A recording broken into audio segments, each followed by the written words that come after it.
Hello दोस्तों, स्वागत है आप सभी का एक और नई वीडियो में। आज मैं आप सभी के लिए एक बार फिर से लेकर आ गया हूँ सब्सक्राइबर्स की भेजी हुई कुछ बेहद ही खौफनाक कहानियाँ लेकर। अगर आप मेरे चैनल पे नए हो तो उसे सब्सक्राइब करना बिल्कुल ना भूलें, क्योंकि मैं आपके लिए ऐसी स्टोरीज लेकर आता रहता हूँ। अगर आपको अपने साथ घटी कोई घटना मुझे बतानी हो तो आप उसे स्क्रीन पर दिख रही मेरी इंस्टाग्राम आईडी या फिर मेरे व्हाट्सएप नंबर के ज़रिए मुझ तक पहुंचा सकते हो। आपकी स्टोरी सुनाने में मुझे बहुत ही खुशी होगी। इसी के साथ हम बढ़ते हैं आज की अपनी पहली कहानी की ओर। ये घटना हमें बताई है मीनाक्षी ने। आइए आगे की घटना को उन्हीं के पॉइंट ऑफ व्यू से जानते हैं। ये मेरे साथ लगभग 1 महीने पहले ही हुआ। उस समय पर जब मेरे घर पर मेरी एक कज़न रहने के लिए आई हुई थी।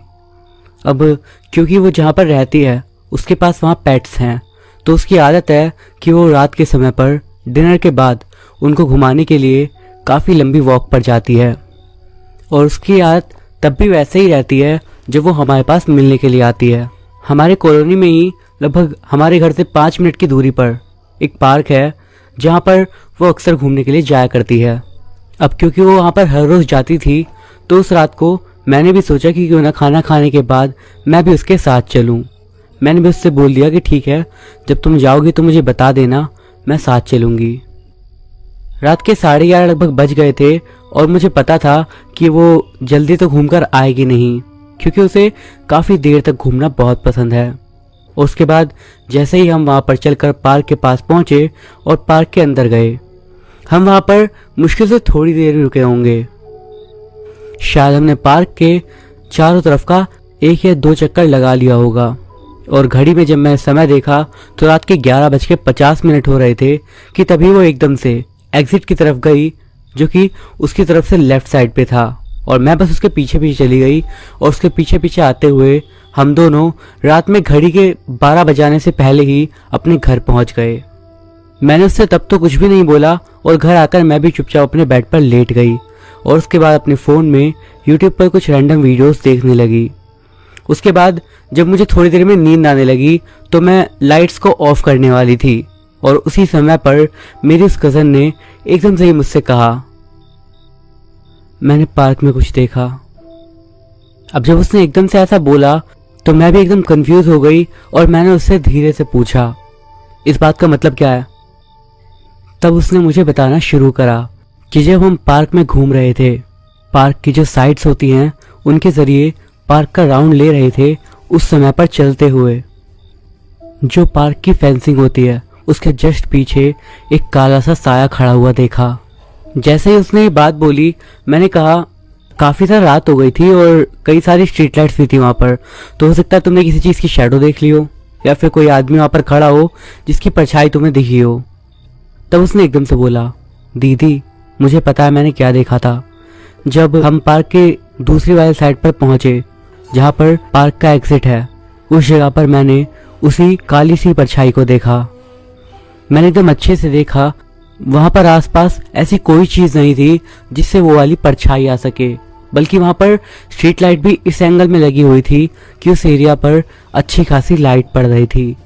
पर उतनी लाइट होने के बावजूद वो वहाँ पर बस खड़ा हुआ था, एकदम काला साया।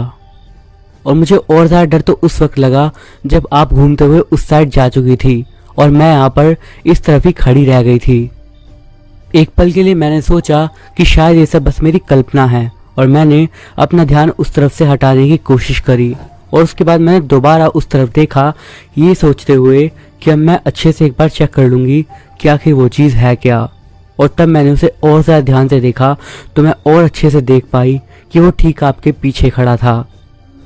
लेकिन सबसे ज़्यादा डरावनी बात तो ये थी कि वो बिल्कुल भी हिल नहीं रहा था और सिर्फ एक जगह पर स्थिर खड़ा हुआ था। ऐसा लग रहा था कि मानो उस जगह पर बस कुछ देर के लिए कोई मूर्ति सी खड़ी कर दी गई हो। इस वक्त तक मुझे पता लग गया था कि वो इंसान तो बिल्कुल भी नहीं है और कुछ और ही है।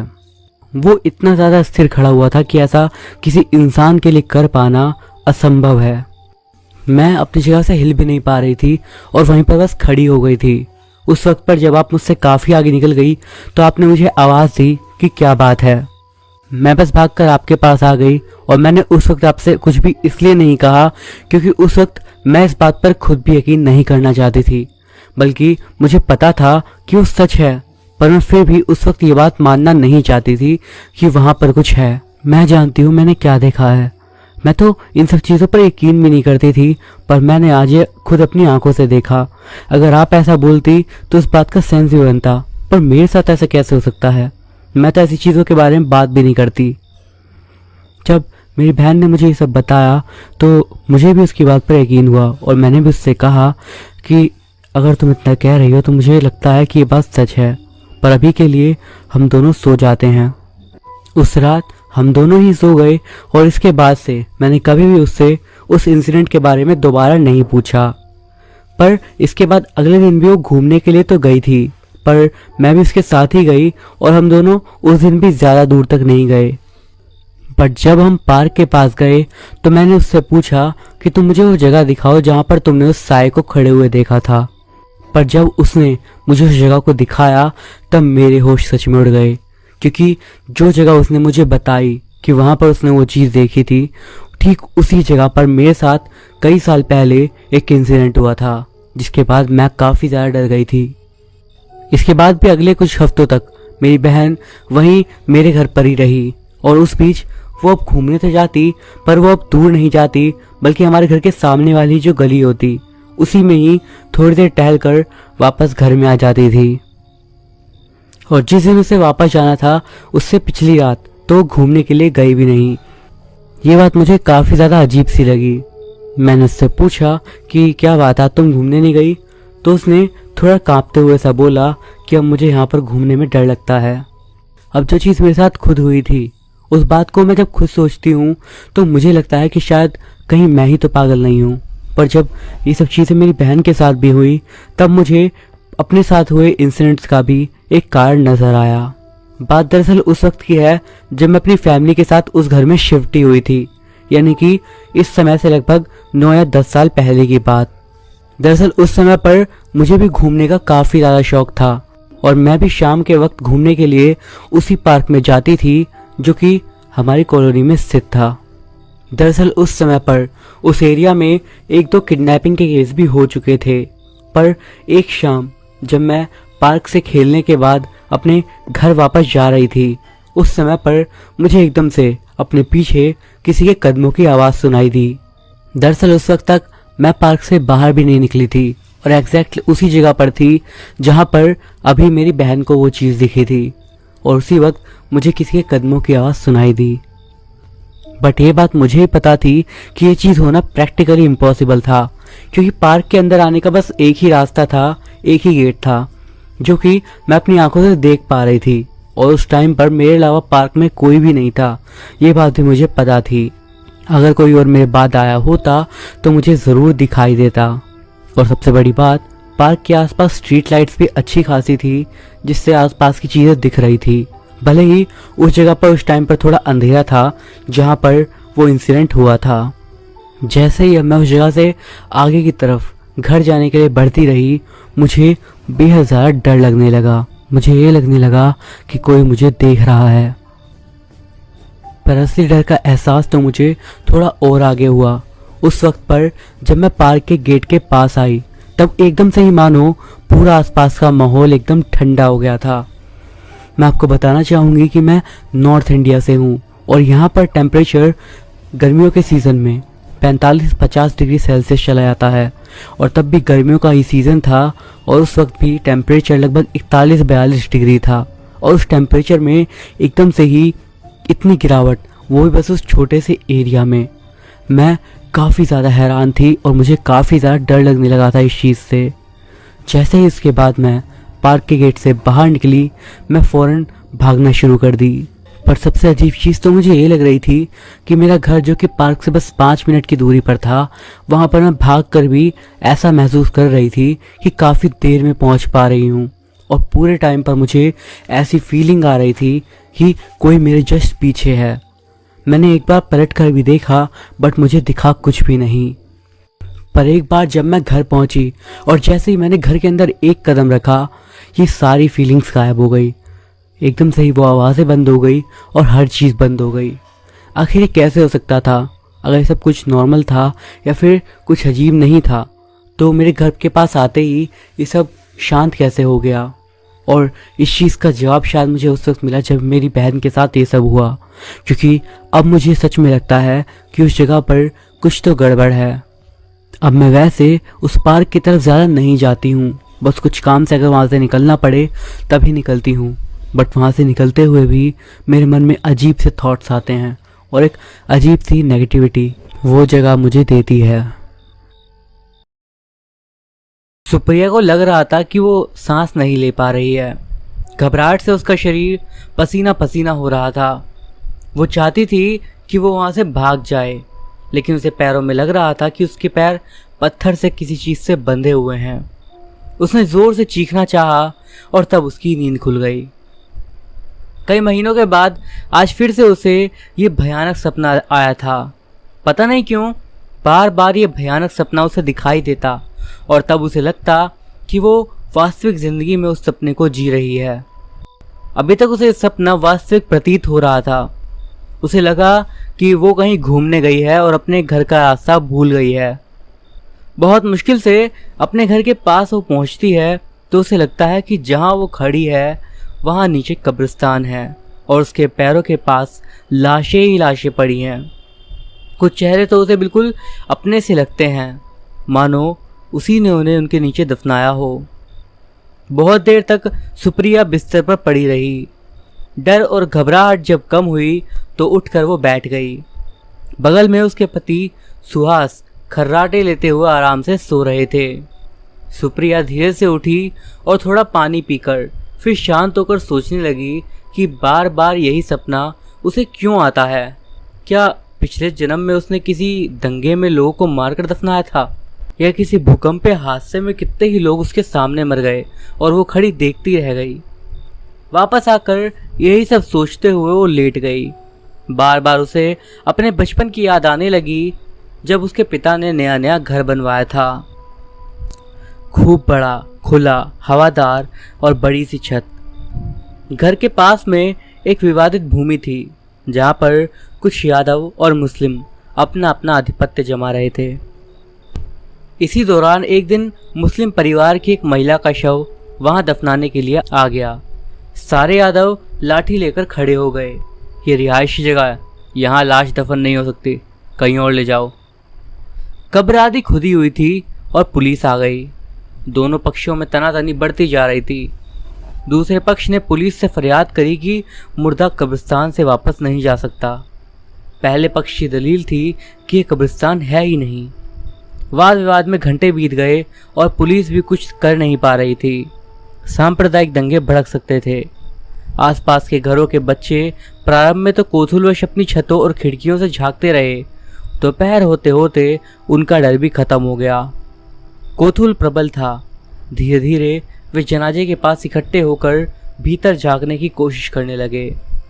आसपास खड़े बुजुर्गों ने डांटा और भगाया भी। झांकने वालों में ही सुप्रिया भी थी। बहुत तनातनी हुई और फिर मामला शांत हो गया कि आगे से इस स्थान को कब्रिस्तान की तरह प्रयोग नहीं करा जाएगा। एक बुजुर्ग ने कहा, घर जाओ नहीं तो भूत चिन्ह पकड़ लेंगे।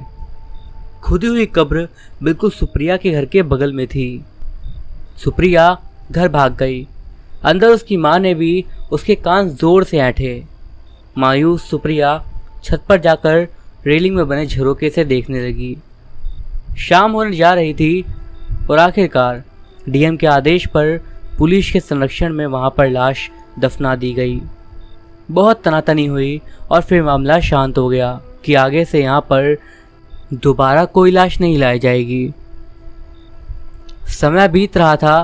लगभग 2-3 महीने के बाद सुप्रिया के भाई ने बताया कि दीदी चलो एक चीज़ दिखाते हैं। वे दोनों छत पर चले गए और उसने इशारे से दिखाया। कब्र का एक कोना खुदा हुआ था। वो बोला, वो औरत रोज रात में निकलकर वहां बैठती है। सुप्रिया को विश्वास नहीं हो रहा था, लेकिन भाई के मित्र यादवों के बच्चे थे इसीलिए वो विश्वास से बोल रहा था। उनके माता पिता तक भी ये खबर पहुंच गई। रात में खाने के समय बच्चों को समझाते हुए पिता बोले, बारिश से ज़मीन गीली होकर बैठ गई थी, शायद किसी जानवर ने वो जगह खोद दी होगी। डरने की कोई ज़रूरत नहीं है, भूत प्रेत कुछ नहीं होता। सबने बात मान ली, लेकिन उस रात सोते समय पहली बार सुप्रिया को डर लगा। उसकी कल्पना में उस औरत की शक्ल उभरने लगी थी। माँ उसके डर को समझ गई थी। अगले दिन माँ ने काला धागा सभी बच्चों के गले में बांध दिया। भय तो धीरे धीरे कम हो गया, लेकिन फिर एक दिन ऐसा कुछ हुआ कि सब लोग परेशान हो गए। सुबह के समय किसी राहगीर ने देखा कि कोई कब्र में झुका हुआ है। वो चिल्लाकर भागा। रिक्शे वाले और पड़ोसी आए तो खबर पुलिस तक पहुंची। पुलिस वालों ने मुआयना किया तो पता चला कि किसी ने उस व्यक्ति का कत्ल करके उस कब्र में धकेलने की कोशिश करी थी, पर वो सफल नहीं हो पाया। कोई आहट सुनकर भाग खड़ा हुआ। लाश पोस्टमार्टम के लिए चली गई। पुलिस वालों ने एक पत्थर से उस गड्ढे को बंद करने की कोशिश करी। उस दिन भी शाम तक गहमा गहमी लगी रही। रात में पिताजी माँ को बता रहे थे कि पहली लाश का भी कत्ल करा गया था। हवा के साथ साथ उस मृत व्यक्ति की प्रेम कथा पर भी प्रकाश पड़ने लगा। पता चला जहाँ वो रहता था उसके मोहल्ले में ही एक अधेड़ व्यक्ति की दूसरी शादी हुई थी। दूसरी पत्नी नवयौवना थी। माता पिता के दबाव में और आर्थिक संकट के कारण उसने पिता के तय किए गए इस विवाह को अस्वीकार नहीं करा और मजबूरी में उसने ये शादी कर ली। उसका नाम आशा था। वो एक गरीब दर्जी की बेटी थी। पिता का तो पता नहीं, पर माँ की दुलारी थी। घर में गरीबी का माहौल था। पढ़ाई लिखाई से तो किसी का कोई मतलब ही ना था। पिता दर्जी थे, कपड़े सिलकर लाते तो तुरपाई और बटन आदि लगाने का काम आशा की माँ और आशा करते। परिवार चल रहा था, लेकिन गरीबी में ही। आशा के पिता को किसी ने इस विवाह के बारे में बताया और ये भी बताया कि पैसे खर्च ज़्यादा नहीं होंगे, बल्कि कुछ रकम तो तुम्हें ही उनसे मिल जाएगी। आखिरकार लालच में आकर आशा के पिता ने उसका विवाह उससे दुगनी उम्र के पुरुष से कर दिया। माँ ने बहुत विरोध करा, लेकिन 2-4 थप्पड़ और लात घूंसे खाने के बाद वो भी चुप हो गई। आशा विवाह करके ससुराल आ गई। कुछ समय बीता और एक मशीन की तरह उसकी ज़िंदगी चल रही थी। धीरे धीरे उसने अपने घर के अगल बगल देखना शुरू करा। उसके घर के बगल में जो परिवार रहता था उसमें एक नवयुवक भी रहता था और लड़के का नाम विनोद था। आशा को वो अक्सर दिखाई देने लगा। वो भी बाहर काम करती आशा पर नज़र रखता था। छत पर कपड़े सुखाने जब वो जाती तो वो भी छत पर ही रहता। दोनों एक दूसरे को नज़रों ही नज़रों से देखते, लेकिन धीरे धीरे ये नज़र प्रेम में बदल गई। आशा विवाहिता थी, लेकिन पति के पास उसे जाने से भी डर लगता था। उस अधेड़ उम्र के पति में उसे अपना पिता दिखाई देता था, लेकिन पति तो पति था। जिंदगी के साथ अपने पति धर्म को निभाता था और बेचारी आशा किसी तरह अपना समय काट रही थी। लेकिन विद्रोह अपना रास्ता बना ही लेता है। आशा ने भी बना लिया। पति के काम पर जाने के बाद धीरे धीरे आशा और विनोद मिलने लगे। और कहते हैं ना, इश्क की बातें छुपती नहीं हैं। आशा आजकल बहुत खुश रहती थी। उसके पति को शक होने लगा और एक दिन दोपहर के वक्त वो अचानक धमक गया। आशा और विनोद को देखकर वो समझ गया कि वहाँ क्या चल रहा था। विनोद तो चुपचाप घर से निकल गया, लेकिन आशा की शामत आ गई। उस दिन उसकी इतनी पिटाई हुई कि कई दिनों तक वो अपने पैरों पर खड़ी नहीं उठ सकी और उसकी सूजी आंखों से वो देख भी नहीं पाती थी। विनोद भी परेशान था। पता नहीं आशा के साथ क्या हो रहा है, पर वो कुछ कर नहीं पा रहा था।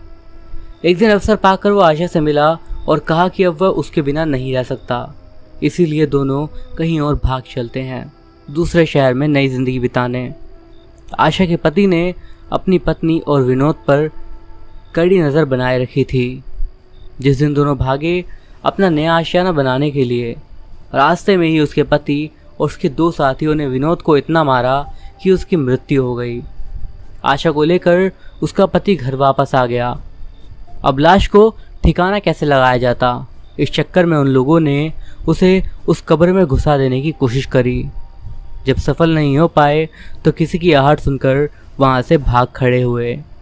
लेकिन उन्हें कैसे पता कि इस कब्र का कोना टूटा हुआ है, उसमें लाश घुसाई जा सकती है। पुलिस का संदेह बढ़ने लगा और वो इसी मोहल्ले में चक्कर मारने लगी। हो ना हो कातिल इसी मोहल्ले में कहीं छुपा हुआ है। आजकल सुप्रिया को अखबार पढ़ने का बहुत शौक था। पेपर आते ही वो सबसे पहले उसे पढ़ने की कोशिश करती। उसे किसी खास खबर की प्रतीक्षा थी, लेकिन वो खबर पेपर से कोसों दूर थी। और आखिर एक दिन उसने जो खबर पढ़ी उससे उसका मन शांत हो गया।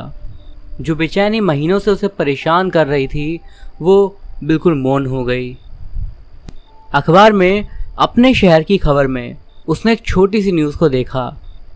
पत्नी द्वारा पति की कैंची से हत्या। सुप्रिया की नज़र उस कोने पर अटक गई। खबर विस्तार से तो नहीं थी, लेकिन उसको लगा वो आशा की ही खबर थी। आशा विनोद की मौत का बदला लेना चाहती थी। अपनी छोटी सी उम्र में उसने शायद पहली बार प्यार करा था। विनोद को उसने अपना सब मान लिया था। पति से बड़ा शत्रु उसे दूसरा कोई नहीं दिखाई दे रहा था। उस रात जब देसी ठर्रे के नशे में धुत वो आशा से ज़बरदस्ती करने लगा तो पास पड़ी कैंची उठाकर उसने पति की गर्दन में घुसेड़ दी। एक ही बार में वो गिर गया, लेकिन आशा रुकी नहीं।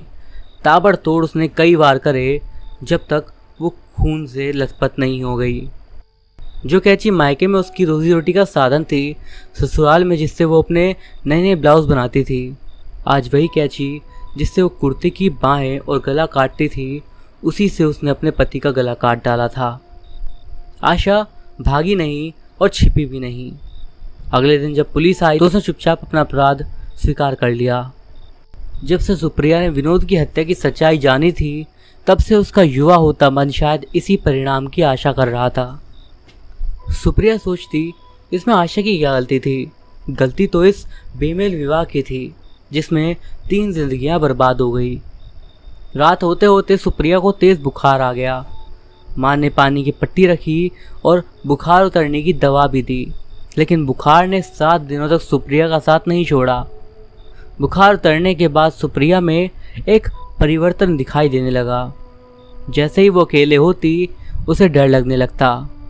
उसे लगता कि कई लोग उसे घेर कर उसे छूने का प्रयास कर रहे हैं, पर छू नहीं पा रहे। वो करवट बदल बदल कर सोना चाहती थी तो उसे लगता कि कोई उसकी पीठ से ठीक चिपक कर सो गया हो। डर के मारे वो हनुमान चालीसा पढ़ना चाहती, लेकिन कंठस्थ हनुमान चालीसा भी उस समय वो भूल जाती। माँ ने झाड़ फूक वाले को बुलाकर नजर उतरवाई और भैरव बाबा के मंदिर ले जाकर दर्शन भी कराए। संकट मोचन के मंदिर भी गई। तब जाकर सुप्रिया का डर कुछ कम हो गया, लेकिन बीच बीच में उसे सपने दिखाई देते रहे, वो भी डरावने। रात से ही मूसलाधार बारिश हो रही थी। बिजली की चमक, बादलों की गर्जना मौसम को डरावना बना रहे थे। वर्षा के थपेड़े धीरे धीरे खिड़कियों से टकराते तो लगता कोई दरवाज़ा खटखटा रहा है। सुप्रिया भी अब युवावस्था में आ चुकी थी। आजकल वो स्वयं को दर्पण में देखकर काफ़ी खुश हो जाती थी। माँ को अपनी सुंदर बेटी पर गर्व तो होता, लेकिन उसने पाबंदियाँ भी उस पर बहुत लगा रखी थी। मार्च महीने की बारिश हल्की ठंडक बढ़ा रही थी। अचानक सुप्रिया को लगा कि कोई बार बार दरवाज़ा खटखटा रहा है। उसकी माँ और भाई का ध्यान भी गया। उन्होंने पिताजी से कहा, जो किसी पुस्तक में खोए हुए थे। पिता मुख्य द्वार पर गए और धीरे से दरवाज़ा खोला। तब एक भीगा हुआ कुत्ता बरामदे में कूं कूं कर रहा था। पिता ने उसे कोने में भगाकर एक बोरा उसे उड़ा दिया और 2 रोटी भी उसके सामने रख दी और फिर दरवाज़ा बंद करके वापस आ गए। आधी रात तक वर्षा का जोर बरकरार रहा। अचानक सुप्रिया को लगा कि कोई उसे पुकार रहा है। वो अपने बिस्तर से मानो चिपक सी गई। आंखें बंद करे वो भोले बाबा और संकट मोचन को याद करती रही। अचानक जोर की आवाज़ हुई और उसे लगा कि कुछ गिर गया। सभी की नींद खुल गई। पिता ने लाइट जलानी चाही, लेकिन बिजली में बारिश भी गुल हो गई थी।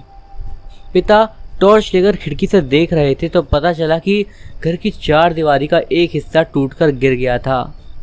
ये हिस्सा उधर का ही था जिधर पहले कब्र थी। हालांकि इन कई वर्षों में कब्र का नामो निशान मिट गया था। बच्चे अब वहाँ कंचे और गिल्ली डंडा खेलने जाते थे। गिरी 4 दीवारी देखकर पिता को उसको बनवाने के खर्च की चिंता हो रही थी। तभी पिता के पीछे खड़ी सुप्रिया ने साफ साफ देखा कोई टूटी 4 दीवारी के पास घुटने में मुंह दिए बैठा है। डर से उसकी हालत खराब हो गई। उसने अपने भाई से बोला, वो कौन है? तभी उसके भाई ने शरारत से कहा, भूत। पीछे खड़ी माँ ने भाई को एक थप्पड़ लगाया और वो चुप हो गया।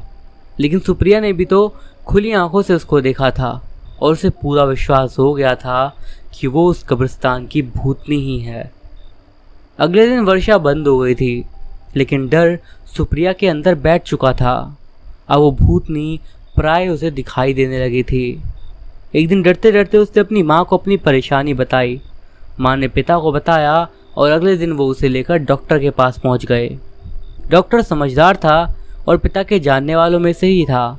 अच्छी तरह से उसने सुप्रिया की परेशानी को सुना और फिर अकेले में भी उससे बातें करी और पूछा ये उसे कब से दिखाई देता है। सुप्रिया ने बताया। तब डॉक्टर को लगा सुप्रिया के बालमन से ही उस कब्रिस्तान का भूत साकार हो चुका था। डॉक्टर ने ध्यान से उसकी बात सुनी। सुप्रिया से कहा, जो तुमने देखा वो कोई बरसात में भीगा जानवर भी हो सकता है या आंधी में उड़कर आया कोई कपड़ा जो हवा से हिल रहा हो और तुम्हें कुछ और होने का भ्रम हो रहा हो। उन्होंने कुछ तनाव मुक्त होने की दवाइयाँ दी और उसे पढ़ाई में ध्यान देने की बात बोली। पिता से उन्होंने कहा कि यदि भय कम नहीं हुआ तो वे किसी साइकियाट्रिस्ट को दिखाएं। जवान बेटी को साइकियाट्रिस्ट को दिखाने की बात सुनकर माँ घबरा गई। लोग क्या कहेंगे? पागलों के डॉक्टर के पास गई थी, शादी होने में भी दिक्कत होगी। माँ ने चिकित्सक ढूंढा। बेटी को लेकर एक विद्वान पंडित जी जो हस्तरेखा भी जानते थे उनके पास गई। उसे बताया कि वो बहुत डरती है, अंधेरे और अकेले होने पर घबरा जाती है। पंडित जी सच में बहुत अच्छे चिकित्सक निकले। सुप्रिया को उन्होंने समझाया, ये पूरा संसार ईश्वर की रचना है, अच्छी भी और बुरी भी, हर चीज़ उसने ही बनाई है। अगर उसकी किसी रचना से या भ्रम से तुम्हें परेशानी हो रही है तो सीधे उन्हीं की शरण में जाओ, तुम्हारा मन शांत हो जाएगा। भूत भावन बाबा भोलेनाथ सभी भूत प्रेतों पिशाचों के स्वामी हैं। भय लगे तो ओम नमः शिवाय का जाप करो, डर दूर हो जाएगा। और हाँ, प्रतिदिन संकट मोचन हनुमान जी को मन से प्रणाम करो, कोई संकट तुम्हारे आसपास भी नहीं आएगा। सुप्रिया ने ये बात मन में संभाल कर रख ली। धीरे धीरे उसका डर कम होने लगा। बजरंगबली के बल पर उसे भरोसा होने लगा। लेकिन जब कभी भी बरसात होती या परेशानियों वाली रात होती तो वो उसे दिख जाती। लेकिन सुप्रिया को अब उससे डर नहीं लगता था। हाँ, थोड़ी देर के लिए वो परेशान हो जाती थी। आस्था और विश्वास ने उसे मजबूती दे दी थी। उससे अब सुप्रिया को ऐसा लगने लगा था कि वो जो देखती है वो भी शांत हो रही है। समय ने सुप्रिया के सपनों से प्रेतनी को तो भगा दिया, लेकिन अब यह सपना वो कभी कभी देख लेती थी कि जहाँ वो खड़ी है वहाँ लाशें गड़ी हैं और सुप्रिया को कुछ सूझबूझ नहीं रहा। सुप्रिया अब कॉलेज जाने लगी है और उसके दोस्तों की बातों में अब फिल्में, रोमांटिक गाने और हीरोज़ की चर्चा होने लगी थी। मन की लहर अब नए डगर पर चलने लगी थी। सुप्रिया पढ़ाई से भी उदासीन नहीं है, शिक्षा के प्रति भी उसका लगाव, उत्साह बराबर बना हुआ था। कॉलेज की पढ़ाई के बाद पिता ने बीएड करने की सलाह दी। उनको लगता था कि शिक्षिका बनना लड़कियों के आत्मनिर्भर होने का अच्छा अवसर होता है। बीएड के एडमिशन की प्रक्रिया सरल नहीं थी। एडमिशन के लिए एक एंट्रेंस एग्ज़ाम देना पड़ता था। स्नातक के नंबरों को भी आंका गया और सुप्रिया ने अपना स्थान बीएड में आखिर बना ही लिया। सुप्रिया का कॉलेज उससे घर से दूर दूसरे शहर में था। वो वही कॉलेज के हॉस्टल में ही रहकर पढ़ाई पूरी करने लगी। जैसा कि भारतीय परिवारों में होता है, माता पिता को बेटी के विवाह की चिंता सताने लगी। शिक्षा पूर्ण होते होते उसका विवाह एक संपन्न परिवार में तय हो गया। तभी एक हादसा हो गया। सुप्रिया बस से सप्ताहांत बस से लौट रही थी और उसके साथ उसकी सहेली स्नेहा भी थी। 2 लड़के भी उन लोगों के साथ थे और सभी को घर पहुंचने की जल्दी थी। तभी हाईवे पर उनके बस की टक्कर सामने खड़ी बस से हो गई और टक्कर इतनी जोरदार थी कि किसी को संभलने का मौका ही नहीं मिला। सुप्रिया और स्नेहा बस की दूसरी सीट पर बैठे थे। स्नेहा खिड़की के पास थी और टक्कर से उसका सर सामने वाली सीट के रोड पर इतनी जोर से लगा कि उसका सर फट गया। बहुत सारे लोग घायल भी हुए और सुप्रिया का पैर फ्रैक्चर हो गया। डर से वो बेहोश भी हो गई थी, या शायद चोट की वजह से। होश आने पर सुप्रिया ने खुद को अस्पताल में पाया। उसके लड़के साथियों को गंभीर चोटें नहीं आई थी। उन्होंने सुप्रिया के घर फ़ोन कर दिया और सुप्रिया के पिता उसके पास पहुंच चुके थे। सुप्रिया के पिता ने अपनी बेटी को शहर के अस्पताल में भर्ती करा दिया। प्लास्टर आ जाने के बाद 3-4 दिन के बाद सुप्रिया घर आ गई। तबीयत थोड़ी ठीक होने पर उसने स्नेहलता को फ़ोन करा और फ़ोन उसके भाई ने उठाया। स्नेहा के बारे में पूछने पर उसके भाई ने बताया, बस भगवान ने ही उसकी रक्षा करी। सर की भयानक चोट से उसे कुछ भी हो सकता था, बस बच गई। बहुत से टाँके आए हैं, अब आराम कर रही है, लेकिन कॉस्मेटिक सर्जरी करानी पड़ेगी। सुप्रिया ने राहत की सांस ली और कई दिनों बाद बिस्तर पर बैठे बैठे ही शिव शंभू को धन्यवाद दिया। बजरंगबली को अपने साथ साथ रहने के लिए और रक्षा करने के लिए सादर नमन करा। सुप्रिया के पैर का प्लास्टर कट गया था और उसकी शादी भी नज़दीक आ रही थी। शादी हो गई और सुप्रिया अपने ससुराल आ गई और कुछ समय के बाद अपने पति के साथ उसके कार्यालय पर भी पहुंच गई। पता नहीं विवाह की खुशी या स्थान परिवर्तन के कारण सुप्रिया के सपने बंद हो गए थे। लगभग 3 साल के बाद सुप्रिया की गोद में उसकी पहली पुत्री आ गई। सब अच्छा चल रहा था और उसकी बेटी बड़ी हो रही थी और अब स्कूल भी जाने लगी थी।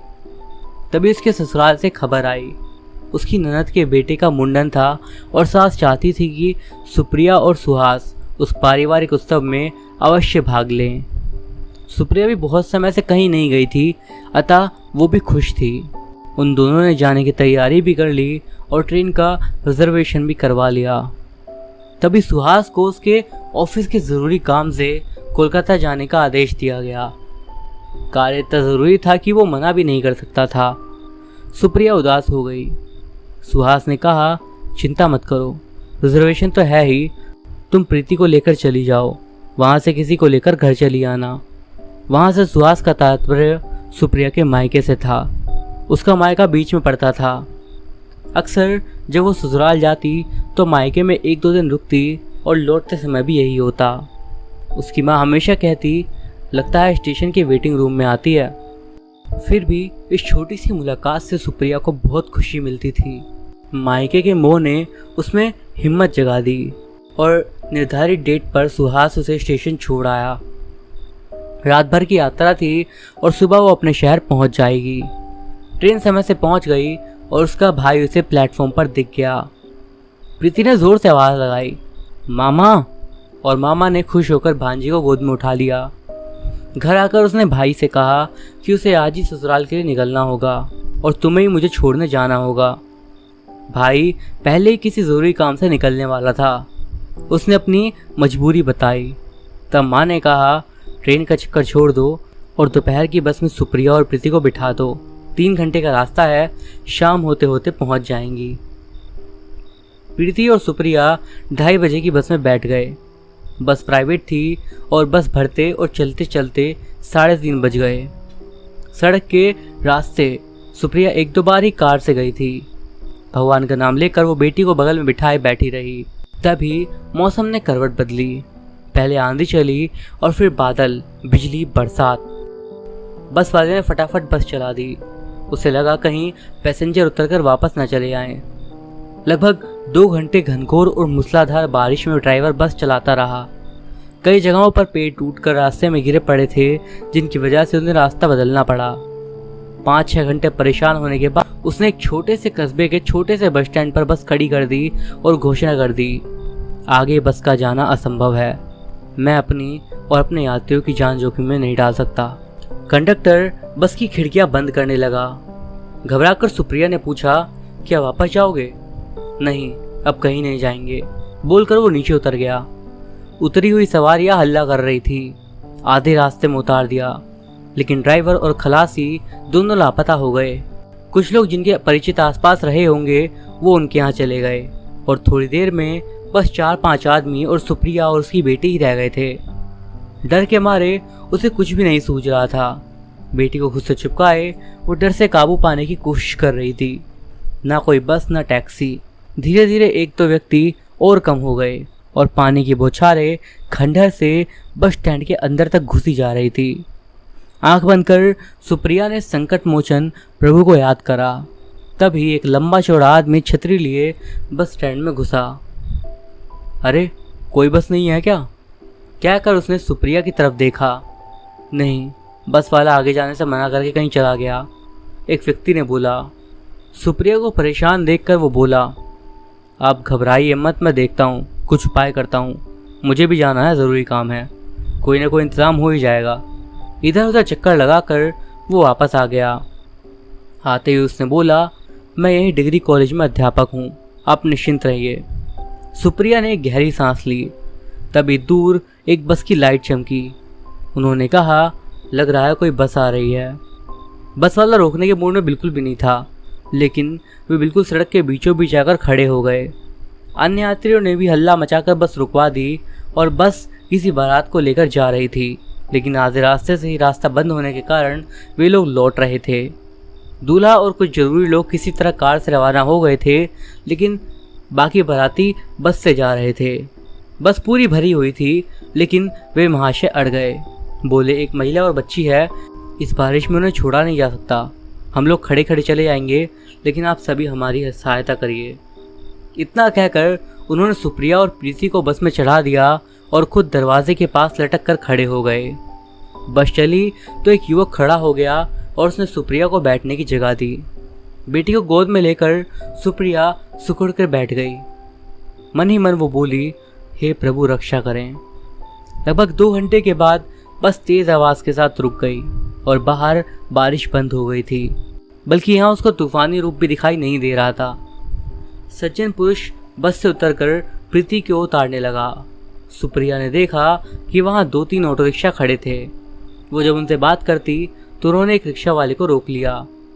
लंबा चौड़ा खद्दादार शरीर देखकर रिक्शा वाले ने बहस भी नहीं करी। उन्होंने सुप्रिया से कहा, आइए बैठिए, मुझे भी उधर ही जाना है, मैं आप लोगों को छोड़ते हुए निकल जाऊंगा, रिक्शे कम है, बाद में नहीं मिलेंगे। अब सुप्रिया थोड़ा घबराई, लेकिन उसने नजरें घुमाकर देखी तो कोई दूसरी सवारी नहीं दिख रही थी। धीरे से उसने पर्स में रखी घड़ी में समय देखा तो रात के 12:15 बज रहे थे। वो चुपचाप ऑटो में बैठ गई। वो आगे ड्राइवर के साथ बैठ गए और बोले, आप बिटिया के साथ आराम से बैठ जाइए, थोड़ी देर में घर पहुंच जाइएगा। सुप्रिया ने जगह बताते हुए कहा था, हनुमान मंदिर से थोड़ा आगे जाना है। बिल्कुल उसके घर के पास आकर ऑटो रिक्शा रुक गया। चलो बेटी, घर आ गया, उसने प्रीति से कहा। माँ बेटी रिक्शे से उतर गई और प्रीति घर का दरवाज़ा खटखटाने लगी। सुप्रिया ने पैसे देने चाहे तो उन्होंने कहा, नहीं नहीं, मुझे भी तो आना ही था, और उन्होंने रिक्शे वाले को चलने का इशारा करा। भाई साहब, अपना नाम तो बता दीजिए, कृतज्ञता से सुप्रिया ने कहा। हनुमंत राय कहकर वे मुस्कुराए और आंखों से ओझल हो गए। हक्का बक्का सुप्रिया वहीं खड़ी थी। तभी प्रीति ने कहा, वो हनुमान जी ही थे, हमें बचाने आए थे माँ। सुप्रिया हतप्रभ हो गई। सच में इस विकट परिस्थिति में प्रभु के अतिरिक्त और कौन आ सकता था। उसकी आंखों से आंसू गिरने लगे और उसकी बेटी ने उन्हें पहचान लिया और वो मूर्ख नाम ही जपती रह गई। तभी द्वार खुला और वो अंदर चली गई। तब से आज तक सुप्रिया अंदर से एक नए आत्मविश्वास से भरी रहती है। उसे पता है उसने अपना हाथ उस परम शक्तिशाली के हाथ में दे दिया है। बीच बीच में उसे ऐसे डरावने सपने भी आते हैं और वो डरती भी है, घबराती भी है, लेकिन शांत हो जाती है। वो जानती है कि बजरंगबली है ना, तो डर किस बात का। तो दोस्तों, ये थी हमारी आज की कहानियाँ। वीडियो आपको कैसा लगा मुझे कमेंट्स के जरिए ज़रूर बताइएगा। वीडियो पसंद आया हो तो एक लाइक ज़रूर करिएगा। मैं अभिषेक मिलता हूँ आपसे अगली वीडियो में। तब तक के लिए बाय।